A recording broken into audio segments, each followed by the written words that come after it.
Corporation 49 division మాకు BJP అభ్యర్థిగా నన్ను మా బీజేపీ పార్టీ బలపరిచి నాకు టికెట్ కేటాయించి నన్ను బరిలో నిలబడమని చెప్పి మా అధిష్టానం నుంచి మరియు మా అర్ణమ్మ గారి ఆశీస్సుల నుంచి నేను ఈ డివిజన్లో పోటీ చేస్తున్నాను.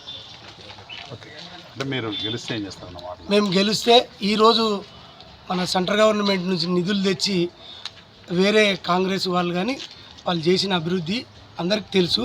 కాబట్టి ఇప్పుడు మళ్ళీ మేము కూడా ఏమి చేస్తామనేది మేము గెలిచినాక ప్రజలకు ఇంకా ఇంతకన్నా 2 అంతల రెట్టింపు అభివృద్ధి చేస్తామని చెప్తున్నాం. వాళ్ళ ఏమేమి సమస్యలు గుర్తించారండి? ఈ వాళ్ళ డ్రైనేజ్లు మరియు రోడ్స్ ఎక్కువ ఉన్నాయి. మరి నిన్న చెరువు కట్ట కాలువ నీళ్ళన్నీ ప్రజల ఇళ్ళకు పోతున్నాయి. అది పూరా శాశ్వతంగా పరిష్కారం చేస్తాం.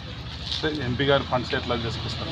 ఎంపీ గారి ఫండ్స్ని ఖచ్చితంగా మేము ఎంబడిపడి మన 49వ కార్పొరేట్ డివిజన్కి ఎట్టి పరిస్థితుల్లో ఏ చిన్న ఉన్నా కూడా మొత్తం ఫుల్ఫిల్ చేయాలని చెప్పి మా ఆలోచన. ప్రజలకు ఏం చెప్పాలనుకుంటున్నారు? యాదగిరి గారికి ఓటు వేయాలంటే ఎందుకోసం వేయాలంటే?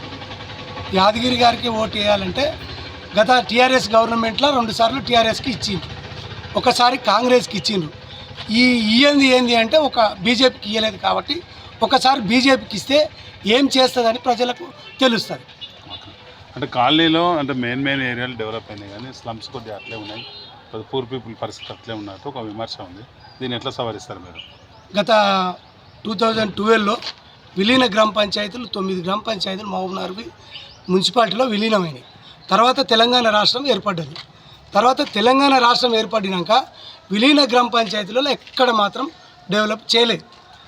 కాస్త నిన్న మొన్ననే ఒక రీసెంట్గా ఒక 5-6 నెలల కింద మా నరేంద్ర మోడీ గారి దగ్గర పోయి సీఎం గారు రిక్వెస్ట్ చేసి డబ్బులు తెచ్చి మెయిన్ రోడ్స్ డెవలప్ చేసిండ్రు. ఇంకా ముందులా మొత్తం ఎక్కడ ఉన్న స్లమ్ల ఎక్కడ ఇంత రోడ్డు లేదని అనకుండా కంప్లీట్ చేయగలం. ఓకే.